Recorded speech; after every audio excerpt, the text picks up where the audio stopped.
ক্যান্সারের অ্যান্সার আছে, কিন্তু শিরকি গুনার অ্যান্সার নাই।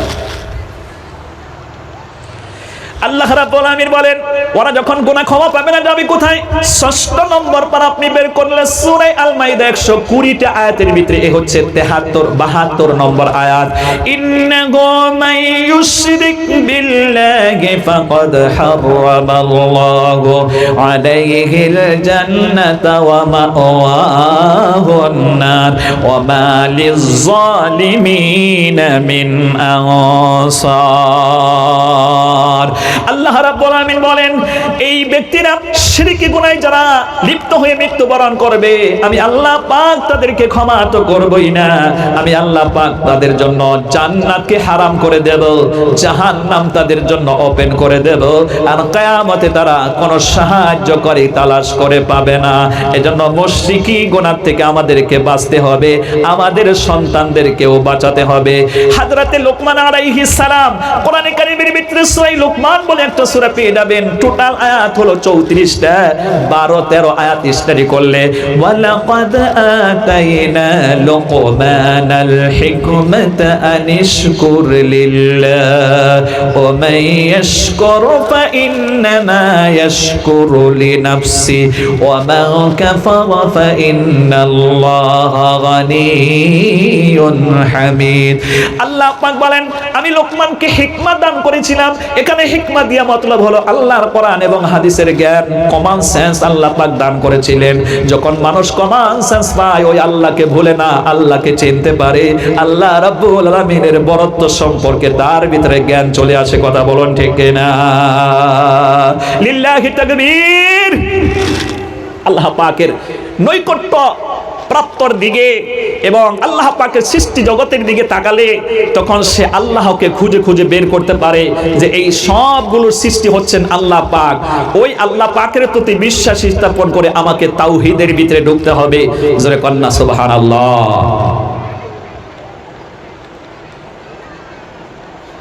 সুতরাং আমার মায়েরা, বোনেরা, খালারা, ফুপুরা, হযরত লোকমান নিজের সন্তানকে কি নসিহত করেছিলেন আল্লাহ পাক কি সুন্দর করে কোরআনে কারীমের ভিতরে বর্ণনা করেন। ওয়া ইয ইয়া বুনাইয়া লা তুশরিক বিল্লাহ ইন্নাশ শিরকা লাযুলমুন আযীম। হযরত লোকমান সর্বপ্রথম সন্তানকে যে নসিহতটা করেছিলেন সেটা বলেছিল, ও আমার প্রাণের সন্তান, তুমি আল্লাহর সাথে কাউকে শরীক স্থাপন করো না। শিরকি গুনাহটা হলো মস্ত বড় জুলুম, এই জুলুম আল্লাহ কখনো ক্ষমা করে না। সুতরাং আমরা নিজেরাও শিরকি গুনাহ থেকে বাঁচতে হবে, আমাদের সন্তানদেরকে শিরকি গুনাহ থেকে বাঁচাতে হবে। আল্লাহ রাব্বুল আলামিন আমাদেরকে তৌফিক দান করুন, সকলে বলেন আমিন।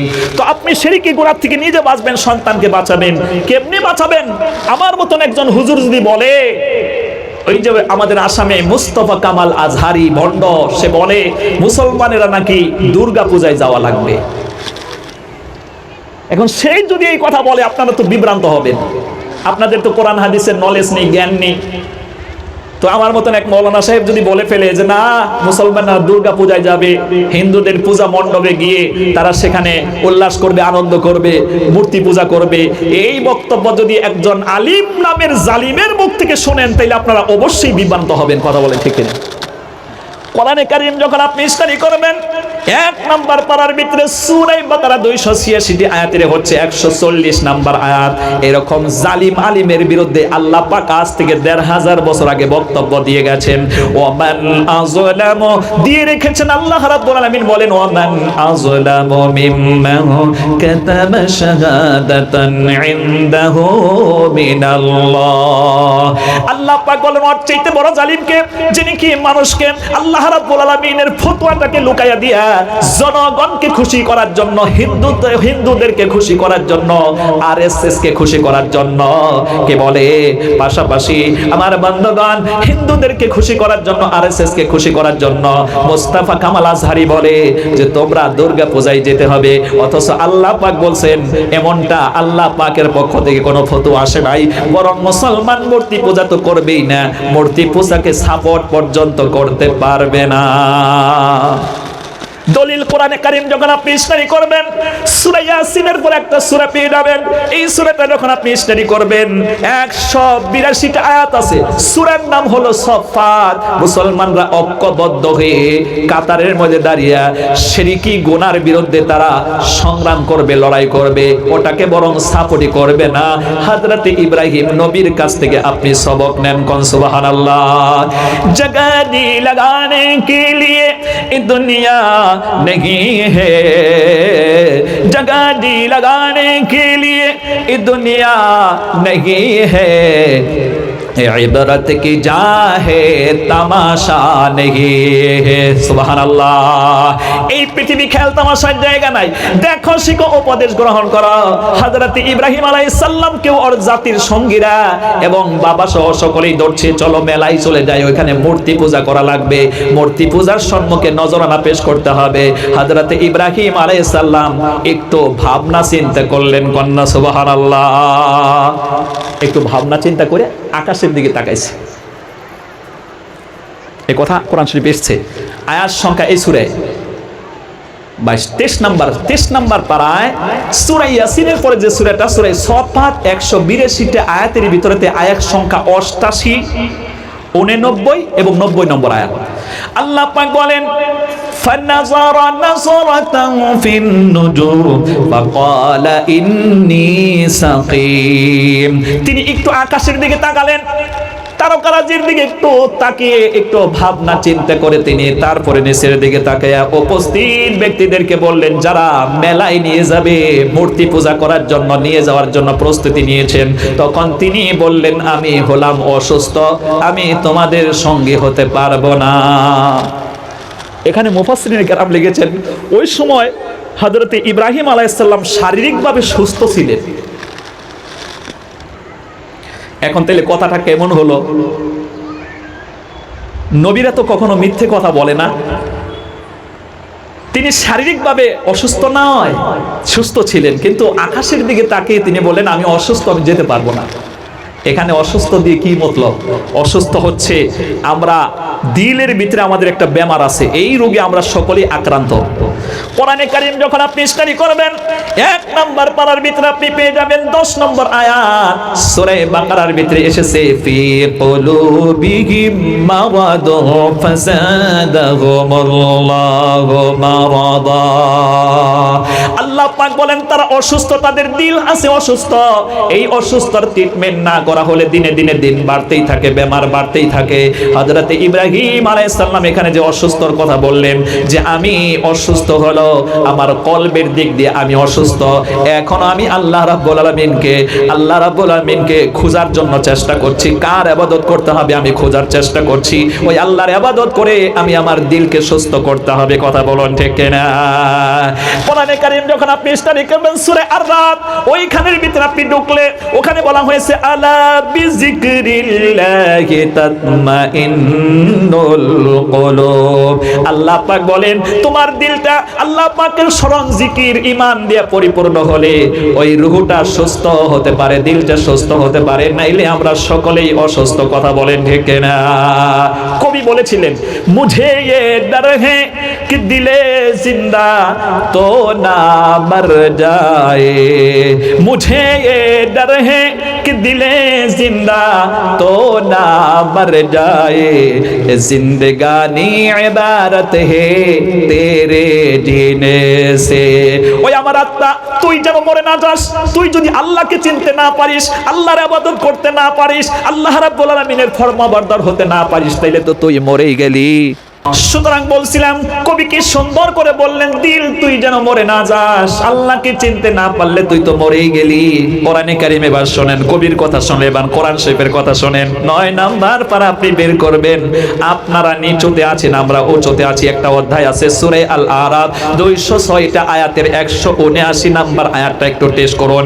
আল্লাহ রাব্বুল আলামিন বলেন, ওয়ালাকাদ যারানা লিজাহান্নামা কাসীরাম মিনাল জিন والإنس لهم قلوب لا يفقهون بها ولهم أعين لا ইউবসিরুনা বিহা ওয়া লাহুম আযানুন লা ইয়াসমাউনা বিহা উলাইকা কাল আনআম বাল হুম আদাল উলাইকা হুমুল গাফিলুন। লক্ষ্য করুন কোরআনে কারীমের ভিতরে আল্লাহ কি বলেন, এই আয়াতটা লক্ষ্য করলে আল্লাহ পাক অধিকাংশ জিন এবং মানবের জন্য আমি জাহান্নামকে তৈরি করেছি এজন্যই যে আমি আল্লাহ পাক তাকে দিল দিলাম, তাকে আমি চক্ষু দিলাম, দিমাগ দিলাম, কল্প দিলাম, কমন সেন্স দান করলাম, তারপরেও সে দিল দিয়ে আমাকে সে অনুশোচনা করলো না, ব্রেন দিয়ে আমাকে বুঝলো না। আমি চোখ দিলাম, আমি আল্লাহ পাকের ইসলামকে সে অনুসরণ করলো না, কোরআন পড়লো না। আমি আল্লাহ পাক তাকে আমি কান দিলাম, এই কান দিয়ে ইসলাম বুঝলো না, এই কান দিয়ে কোরআন পড়ে আমার প্রতি ঈমান আনয়ন করতে পারলো না। আল্লাহ পাক বলেন সে হলো চতুষ্পায়ী জানোয়ার, এই জানোয়ারের ঠিকানা হবে জাহান্নাম। আল্লাহ পাক আরো এক্সট্রা করে বলছেন জানোয়ারের চাইতেও নিকৃষ্ট। কেন বললেন? দেখবেন কুত্তা আপনি পুষেছেন, বাড়িতে থাকলে ও মালিক যখন বাসায় আসে সঙ্গে সঙ্গে তাকে চিনে ফেলে। মালিক না থাকে অন্য কেউ যদি আসে সে কুত্তা কে বলে কুকুরটা বড় বড় শব্দ দেবে, আওয়াজ দেবে, মালিককে বুঝিয়ে দেবে তোমার বাড়িতে চোর ডাকাত ঢুকছে চলে আসো। তাইলে সে মালিকের খেয়ে মালিককে চিনে।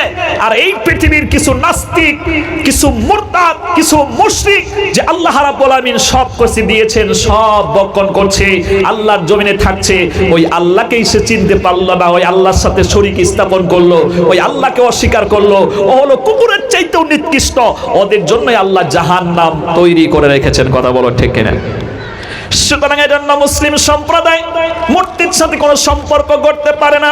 কোরআনে কারীম আল্লাহ পাকের এক্সাম্পল নিতে এসে আপনি কোরআনে কারীম যখন স্টাডি করবেন, আপনি কোরআন শরীফ নিয়ে আসেন, আমি আয়াতটা দেখায় দেব।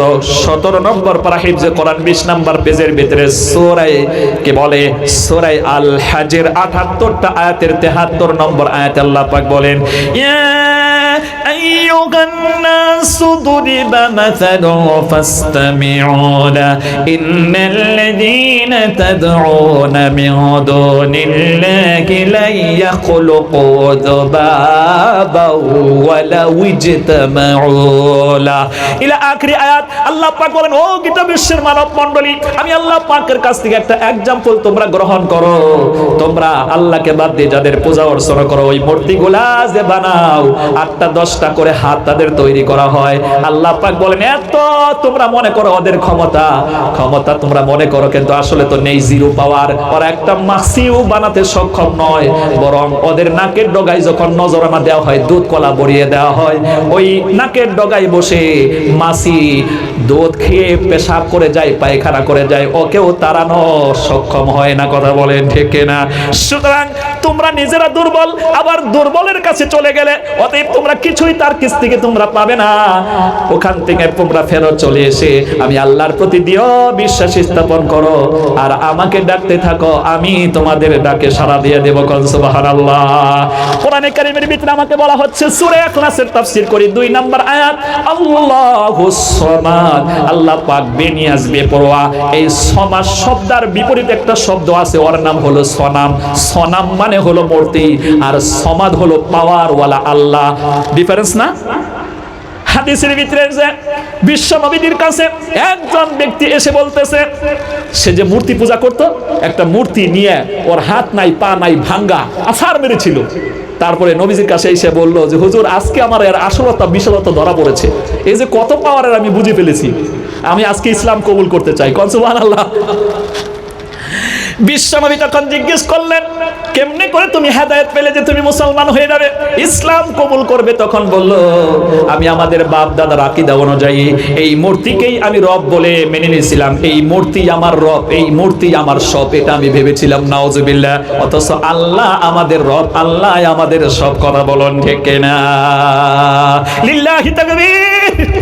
কয় আমি একদিন ওকে সব সময় সাথে রাতি ওর কাছ থেকে দোয়া চাই, ও যেন আমার সংসারে বরকত নাজিল করে, আমার ছেলে সন্তানে বরকত নাজিল করে, আমার জন্য চতুর্দিকে কল্যাণ করে, অকল্যাণ যেন আমাকে স্পর্শ না করে। এই জন্য আমার এই রবকে আমি সব সময় সাথে রাখি। কিন্তু একদিন প্রাকৃতিক ডাক আসলো, পেশাব অথবা পায়খানা আমার চলে আসলো। তখন মনে করলাম পেশাব করতে যাব, পায়খানা করতে যাব, আমার রবকে আমি ওইখানে পায়খানায় নাপাক জায়গায় কেমনে নিয়ে যাই। এই জন্য রাস্তার পারে ওকে সুন্দর করে বসাই আমি চলে গেলাম। আমি যখন পায়খানা সাইরে আসলাম, দেখলাম ওর শরীরের মধ্যে কি যেন পানি টপকাচ্ছে, পানি পড়তেছে। আমি মনে করলাম রবের শরীরে যদি পানি পড়ছে, নিশ্চয়ই এটা কোনো রহমতের পানি হবে। আর আমি এই রহমতের পানি মনে করে ওর গায়ের মধ্যে চাটতে শুরু করলাম। যখন চাটতে শুরু করছি, তখন তিতা তিতা টক টক গন্ধ আসে। শুনতেছেন কথা? তিতা তিতা টক টক গন্ধ আসে। বললাম যে রবের শরীরের মধ্যে যখন পানি পড়বে, রহমতের পানি পড়বে, এটা টক টক হবে কেন, তিতা তিতা হবে কেন, গন্ধ গন্ধ হবে কেন? এটা তো মিষ্টি হওয়ার কথা, এটা সুগন্ধ হওয়ার কথা। তখন এই কথা ভেবে আমি এদিক ওদিক তাকালাম। এদিক ওদিক তাকাইয়া দেখি একটু দূরেই একটা কুকুর ওখানে দাঁড়িয়ে আছে, আর ওর নিচ থেকে কিছু পানি পড়তেছে। মানে সে যে কেবল পেশাব করে গেছে, তার কিছু অংশ এখনো পড়তেছে। তখন আমার বুঝতে বাকি রইল না, এটা আসল রহমতের পানি না গজবের পানি। হাদিসের ভিতরে এসে ওই দিনে আল্লাহ রসুল হালকা মুস্কি হাসি দিলেন, হাসি দিয়ে বললেন, সত্যিকারই তুমি আসল বুঝতে পেরেছ, ওর কোনো ক্ষমতা নাই, ও তোমার কোনো উপকার করতে পারে না, অপকারও করতে পারে না। তখন ওই সাহাবী সঙ্গে সঙ্গে নবীজির হাত ধরে মুসলমান হয়ে যায়। পড়েন আশহাদু আল্লা ইলাহা ইল্লাল্লাহু ওয়াহদাহু লা শারীকা লাহু ওয়া আশহাদু আন্না মুহাম্মাদান আবদুহু ওয়া রাসূলুহু।